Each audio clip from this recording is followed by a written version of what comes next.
को कुरान की बड़ी बरकत है। मेरा ये पैगाम आज मैं आपको देना चाहता हूँ, कम से कम अपनी आदत बनाएं कि सोने से पहले 4-5 आयतें ही पढ़ लिया करें, एक रुकू ही पढ़ लिया करें, जरूर पढ़ें।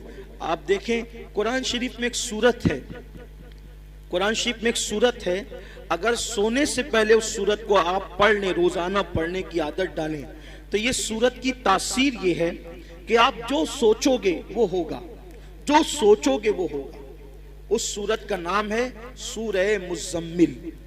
2 रुकू पर मुश्तमिल है ये सूरत और 5 मिनट से भी कम का वक्त लगता है। 5-6 दिन अगर आप उसको रेगुलर पढ़ेंगे ना सूरह मुज़म्मिल को, तो आपको ये ज़बानी याद हो जाएगी और आप सूरह मुज़म्मिल पढ़ने के आदी बने। जादू से बचेंगे, सहर से बचेंगे, बलाओं से बचेंगे, ये है। फिर भूखमरी से बचना है, फाका कशी और गुर्बत से, यानी मालदार बनना है। सोते टाइम सूरह वाक़िया की तिलावत कर। सूरह वाक़िया मालदार बनाने वाली सूरत है। एक मर्तबा हजरत सैयदना अब्दुल्ला इब्ने मसऊद रज़ी अल्लाह ताला, आपके विसाल का वक्त करीब था। हजरत सैयदना उस्मान गनी आपके घर गए और जाने के बाद कहने लगे, भाई अब्दुल्ला, आपकी बड़ी दीनी खिदमत है, अब ऐसा लगता है कि तुम दुनिया में ज्यादा दिन तक नहीं रहोगे और तुम्हारी बेटियां हैं, और आप मुझे वसीयत कर दे कि मैं आपकी बेटियों के लिए क्या खिदमत कर सकता हूँ। हज़रत अब्दुल्ला इब्ने मसूद उठकर बैठ गए, कहने लगे, उस्मान मेरे भाई, याद रखो मेरी बेटियां कभी भूखी नहीं रहेगी, मेरी बेटियां कभी फाके से नहीं रहेगी, मेरी बेटियों को कभी माल की तंगी नहीं होगी, आप पैसों की बात ना करें।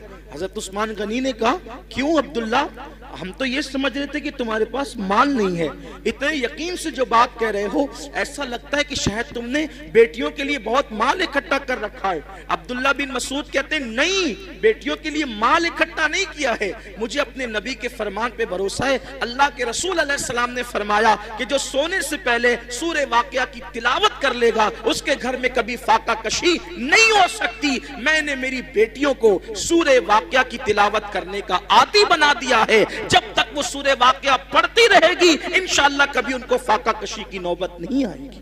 ये सहाबा का यकीन था।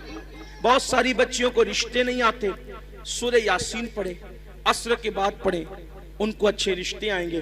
कुरान में सब है लेकिन कुरान पढ़ना नहीं चाहते, तावीज लेना चाहते हैं, तावीज लेना चाहते हैं, वजीफे पढ़ना चाहते हैं। कुरान से बढ़कर कौन सा वजीफा है वो बताएं ना आप, कुरान से बढ़कर कौन सा वजीफा है। देखो हुजूर गरीब नवाज रज़ी अल्लाह ताला जयपाल जोगी के सारे जादू का जवाब सिर्फ एक आयत से दिया है गरीब नवाज ने, उसको आयतुल कुर्सी कहते हैं।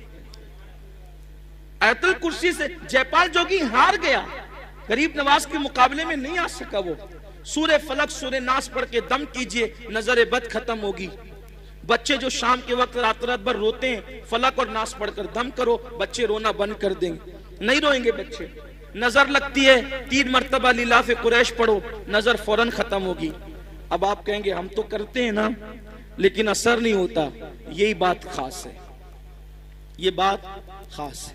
एक मुझे बहुत खूबसूरत बात यहाँ याद आई।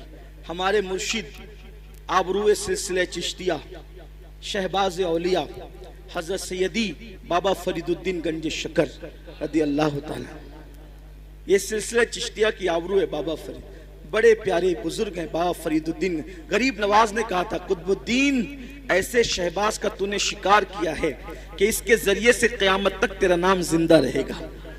बाबा फरीद के पास एक औरत आई और आकर कहती, सरकार मेरी बेटी की शादी है, पैसों का इंतजाम नहीं, सरकार इंतजाम कर दे।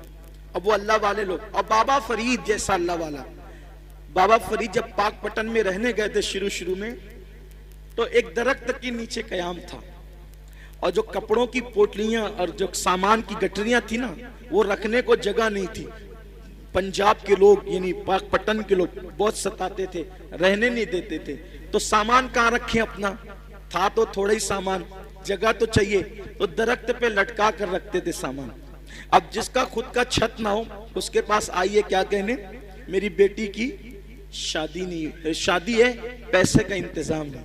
अब बाबा फरीद, ओ बाबा फरीद, फरीद मतलब फरीद, ये उनका नाम नहीं फरीद, उनका नाम है मसूद। और उनका लक़ब है फरीद। फरीद का मतलब होता है यक्ता, यक्ता, बेहमता, कोई हमसर नहीं, कोई सानी नहीं। उनके दौर में वो थे फरीदुद्दीन। बुढ़िया आई, आने के बाद कहा पैसों का इंतजाम नहीं। सरकार बाबा फरीद ने कहा एक काम कर माई, वो सामने जो ढेला पड़ा है ना मिट्टी का, वो ढेला मेरे पास ला। वो ढेला लाई, फरमाया पकड़ इसको। उसने ढेला पकड़ा। बाबा फरीद ने सूरह फातिहा पढ़ी 3 बार। कितनी बार? कौन सी सूरत? सूरह फातिहा का मतलब जोर से बोलिए, अल्हम्दुलिल्लाही। सबको याद है ना? सूरह फातिहा 3 बार पढ़ी, दम किया, फरमाया इसको ढांक ले और घर जाके खोलना।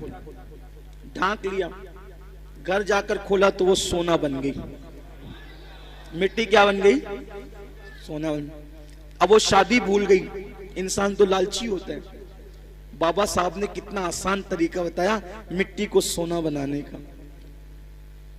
उसने शादी भूल गई, बोला यार एक ढेले पे अगर पढ़ना ही है सूरह फातिहा तो फिर एक ढेले पे क्या पढ़ना। वो ढेले ही जमा करती रही मिट्टी के, पूरा घर भर दिया ढेले से। और जब रात हुई तो फातिहा पे फातिहा, फातिहा पे फातिहा, फातिहा पे फातिहा पढ़ती रही, फूकती रही, पढ़ती रही। रात से सुबह हो गई, वो मिट्टी के मिट्टी रही। उसने कहा बाबा साहब ने तो मेरे सामने यही पढ़ा था, इसके सिवा कुछ नहीं पढ़ा था। अब सोना बना दिया और मैं रात भर पढ़ी। गुस्से में सुबह आई, कहा सरकार क्या बात है ये? फरमाया माई क्या हुआ, तेरा मसला तो हल हो गया, नाराज क्यों है? कहा कि आपने सूरह फातिहा पढ़ा तो मिट्टी सोना बन गई।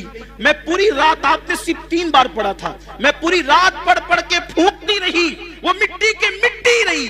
और सही बताना आपने फातिहा के सिवा कुछ पढ़ा था? कहा नहीं फातिहा पढ़ा था, कुछ नहीं पढ़ा था। तो कहा कि आप पढ़ते तो सोना, हम पढ़ते तो मिट्टी। बाबा साहब ने मुस्कुरा के कहा ओ माई, फरीद जैसी जबान तो ला, फरीद जैसी जबान तो ला। किसी को टाइफाइड होता है, टाइफाइड का मर्ज, चाय पीता है तो कैसी लगती है? कड़वी। कैसी लगती है? बोलो चाय कड़वी है कि जबान कड़वी है? हैं? क्या कड़वी? आदमी कहता है चाय कड़वी है, आदमी क्या कहता है? चाय कड़वी नहीं है। अगर चाय कड़वी होती तो सबको कड़वी लगती। तेरी जबान कड़वी हो गई है, क्यों? क्योंकि तुझे बीमारी है, बीमारी की वजह से तुझे चाय कड़वी लग रही है। ऐसे ही जैसे टाइफाइड वालों को चाय कड़वी लगती है, वैसे हमें गुनाहों का टाइफाइड हो गया है। जिस दिन ये गुनाहों का टाइफाइड खत्म हो जाएगा, हम भी सूरह फातिहा पढ़ेंगे और मिट्टी सोना बनती चली जाएगी।